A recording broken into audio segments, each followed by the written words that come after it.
This knife talk video is going to be an update on my Great Eastern Cutlery Northfield number 77 medium Barlow in Elderberry Camel Bone.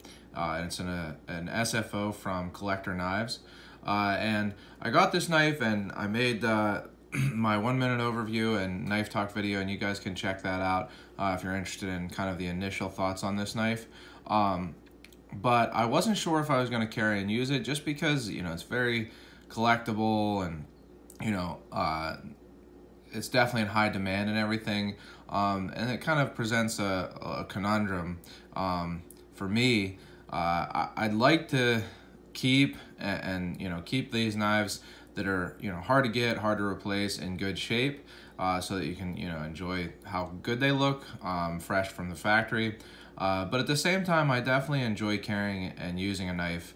I enjoy the knife more if I carry and use it, and it feels almost just kind of silly to me to have a knife that I don't carry and use. So that's why I'm never really able to be a true collector, in the sense that I have a collection of knives that I don't carry and use. But I was carrying this knife, or I guess kind of toting it around with me, and for whatever reason I just decided to try and see if you can drop the kick on this secondary, like I talked about in the original knife talk video. So basically, this blade sat pretty high. I'd say it sat about there, so really just low enough that it the tip wasn't proud of the scales. And I really think that GEC basically drops the kick, or designs the knife so that the tip sits below the scales, but more so they drop it or design it to sit down until the back springs are flush. Apparently that's a thing that a lot of knife collectors are really particular about. If the back springs aren't flush, they really don't like it, and you can see that after having dropped the kick, they are not flush. And I think that that's kind of where GEC focuses on the finishing of the kicks of their knives, is making sure that the back springs are flush. Like this main blade tip is much lower than a lot of Great Eastern Cutlery knives I've had, but you can see that it's very flush with the the back spring is very flush with the frame. So I think that they that's their aim point, basically. They stop when the the back spring is flush, not necessarily in regard to where the tip is. And I don't know, but that might be why there have been some problems recently with blade wrap. This does not have that. That's when the edge hits the back spring as the knife closes. But my 43 Oregon Trapper had some blade wrap, and it also, the tip sat much lower than most GECs that I've had. And then the recent run of 71s, which I was thinking about getting one, a lot of people have reported blade wrap on those also. So I don't know if their designs are a little different and they're having to drop the kick more to get the back spring flush, and that's resulting in the blade wrap, or what. But basically this secondary came pretty high. It was sitting so that the the hump here of the sheet foot was almost above the clipped area of the clip point, and it wasn't uncomfortable using the main blade or anything, but I figured it would both definitely feel better in the hand if this didn't stick up as high, and also look better. I think that as sleek or slender a knife can look for the most part, especially on the secondary blade, the better.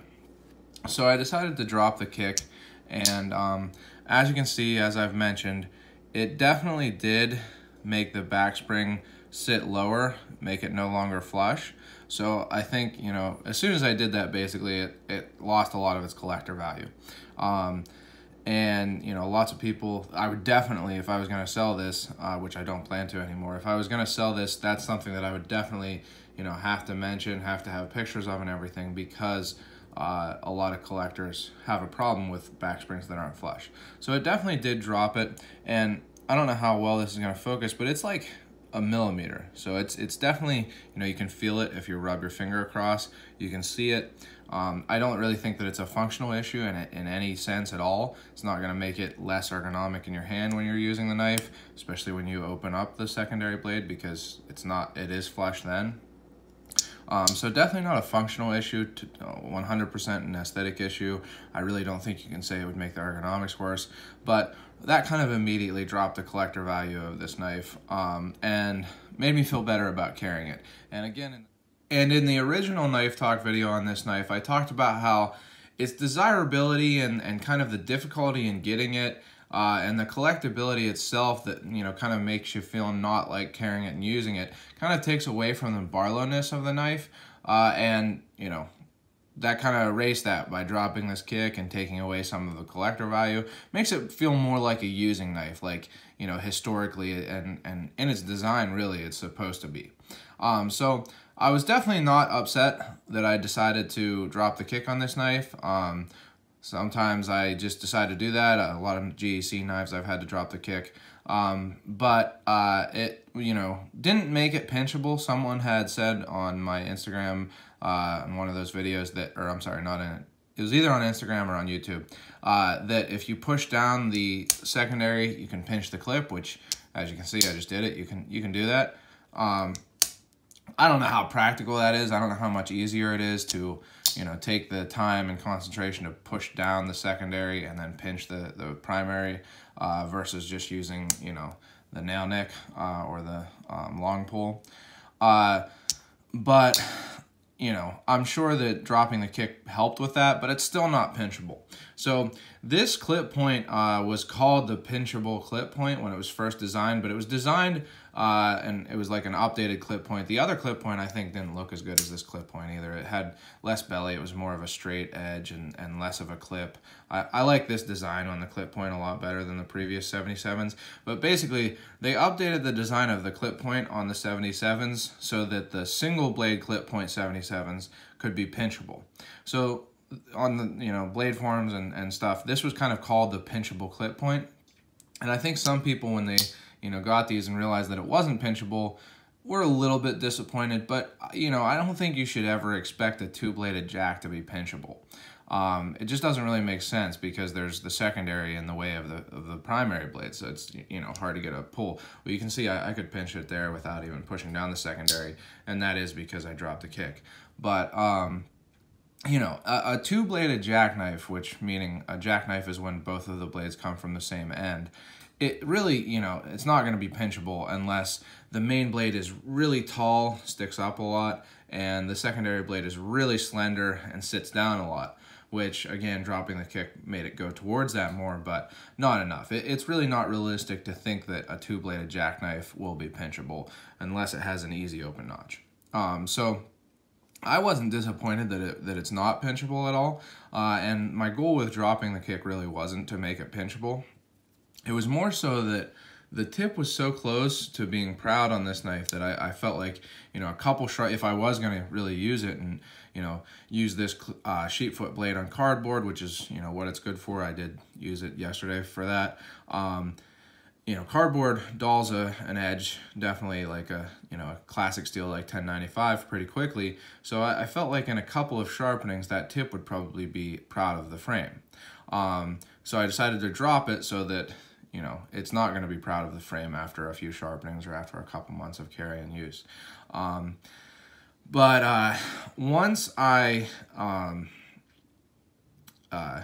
did drop it, I decided to carry it some. I was carrying it and I had it in my pocket, and I accidentally dropped it on a hard tile floor from actually above waist height. So I was just kind of like fumbling around trying to put it back in my pocket, I think, and dropped it, and you know, my heart kind of sunk. I thought, well, definitely cracked the handle on it.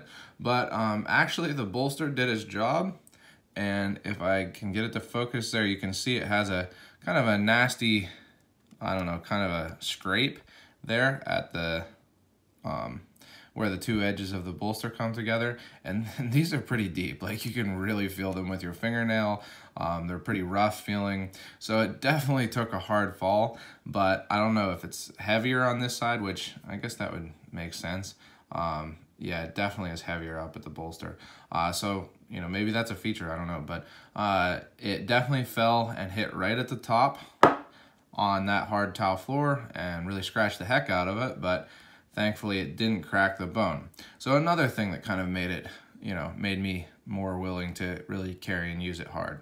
I got that big scratch there, and then right there, a little scratch. That one, not a big deal, but this one, again, definitely drops the collector value. I don't think at that point, definitely, even after I dropped the kick, but definitely after that, I wouldn't be able to sell it and, without losing money.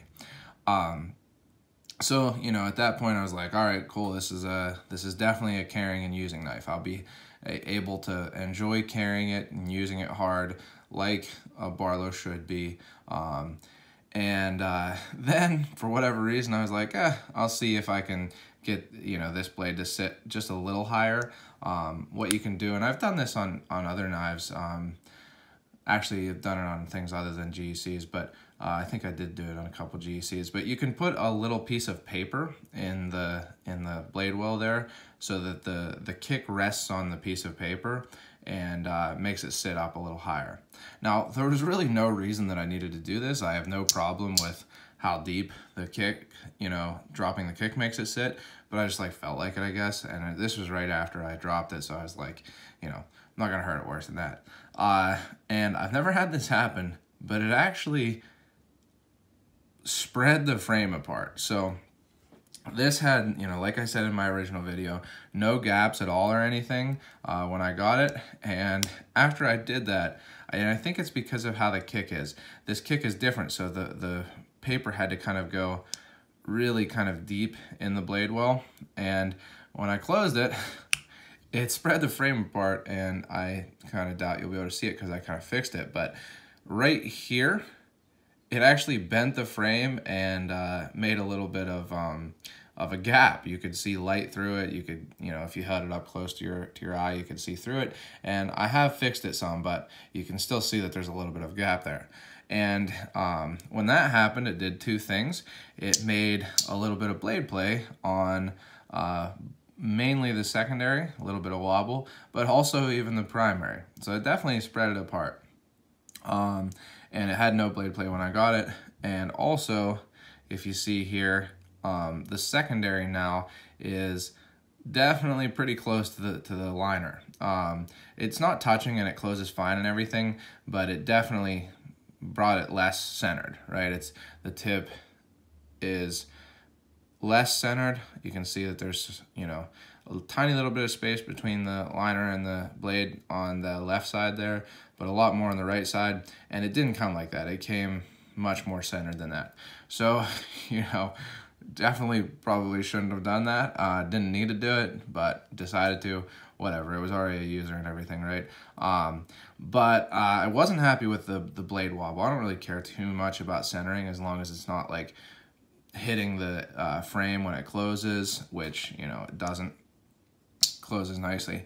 Not hitting the frame when it's closing, as long as it's not rubbing. I don't care too much about the, off-center blade, but I don't really like blade wobble. It just is bothersome, and it doesn't really affect the use. Again, that's one thing that Mike Latham said about, people are getting too particular with knives.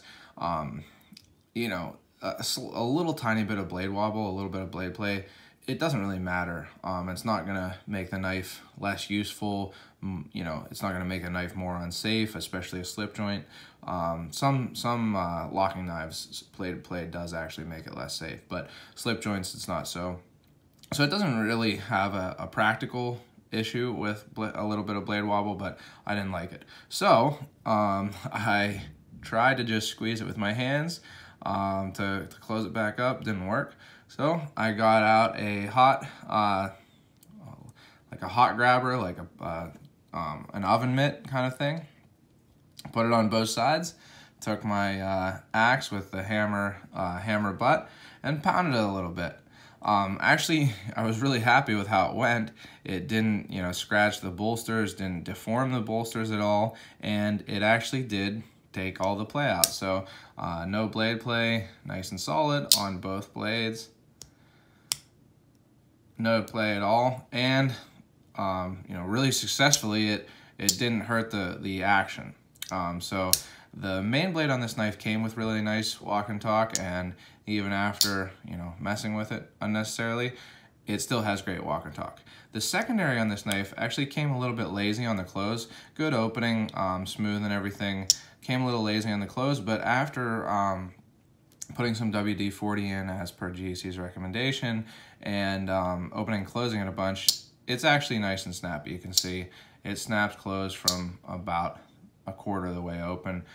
So the walk and talk on the secondary has gotten a lot better, and even after kind of tapping it to tighten up the bolsters, it is still nice. It still has good opening, and smooth closing. No problem there. You can see that you can actually tell that the pivot pin was pushed out of the bolster a little bit from me tapping it or pounding it with the butt of the axe there. So kind of another blemish, definitely another thing that collectors would not be very happy with, but really it brought it back to being a knife with no functional issues. Again, opens, lots of snap, nice and smooth, closes, lots of snap, nice and smooth, opens on the secondary, same, nice and smooth, snaps closed. Like I said, a little off center on the secondary after all of that stuff, but not rubbing, not hitting, works fine. Main blade's still perfectly centered and everything. No cracks in the handles even after dropping because it fell this way. And it's made it more of an actual Barlow, I think. It has more of that Barlowness that I talked about. Don't have to worry about carrying and using it because nobody's going to want to buy this for full price. It makes for a good using knife. Like I said last night, I got some packages, and my girlfriend asked if I could break them down, and I was like, yep, and tried this out. The edge didn't really come all that sharp, so I put a new edge on it, and it's nice and sharp now. Oh, that brings me to one other thing. Someone in Blade Forums noticed that, and I don't know if I'm going to be able to show this, but they noticed that their tip on the secondary kind of had a little bit of an upsweep, and mine did too after I looked at it. Let's see if I have anything flat here. So you see how there's a little bit of an upsweep at the end of the secondary. That's something that I think probably happened in a sharpening step of the process of making this knife, and it's something that happens if you're not very, very careful and methodical about sharpening a straight edge blade like this. My Sheepfoot TC 15 Barlow that I have put videos up on, if you'd like to see those, check them out. I have, I believe, both a knife talk and a 1-minute overview of it. You can see that it has a lot of that because I've carried and used that thing and just sharpened it real quick with diamond stones and stuff, and it develops that upsweep at the tip. Not really a practical or utility problem. It's going to cut just as well, and it did well on the cardboard. Sliced well because it has a thin edge. It's not a thick blade, but even with that, it's ground pretty thinly. So makes for a good kind of utility knife once you put a good edge on it.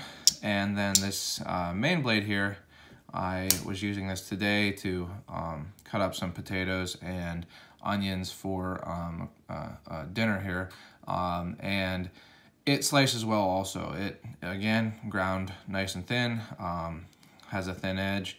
Now, I had to put an edge on this also, and I actually had trouble because, and I've had this with other GEC knives, it's one thing that, can be a little bit frustrating, but their edges are better than like Queen's edges, and so, there's different levels of sharpening, but they often come with really, really wide bevels, really thick edges at the tip. And this one did also. So much so that it, was really tough to get the burr off because it was such a kind of hefty burr from being a wide edge. I put a new edge, new apex on the main blade also, and it slices well, cut up onions and potatoes really well. And you can see it's developing a patina from that. Definitely once you kind of get rid of that newness and the collectability, whether you throw it on the ground like I did on accident, or hit it with an axe like I did on purpose, or grind away on the kick like I did for some reason, or wedge some paper in there like I did for really no reason. Any of those things are gonna take away a lot of the collectability and allow you to carry and use it like I have been, without any kind of qualms about getting it dirty or getting it scratched up, or putting it to good use like it should be, because it is a Barlow. So kind of a long talk as usual, as these knife talks tend to be, but I think the point is that these GEC knives can certainly be collector's knives. I mean, if you get this and don't use it and stuff, and keep it in a display or in its tube, it's going to stay brand new, very fresh, very good looking. But if you want to use it and carry it, it's going to be able to take a lot of abuse. As you can see, I kind of put it through it myself, and will still be usable. And I have knives that are both collectors that don't see very much use at all, if any. And then I have knives like this one's going to be, and like my TC Sheepfoot is, that get used really hard, and these knives do well in both of those roles. So I just thought I'd give an update on this, because I think that my Great Eastern Cutlery Northfield number 77 medium Barlow and smooth Elderberry Camel Bone from Collector Knives by Mike Latham has probably had a rougher life in the first 3 days, I guess, since Monday, of being in the wild or in a consumer's hands than any of the other ones have, and it's made it through, and it's going to be a great user now. So if you've enjoyed this video, I have lots of other knife talk and 1-minute overview videos. I have lots more coming out, so don't forget to look through my profile. If you have any questions or comments about this video or any other, feel free to leave them. I like to see what you all have to say, and if you would like to get updates or notifications when I post new videos, don't forget to subscribe to my channel, and don't forget to go out and do good.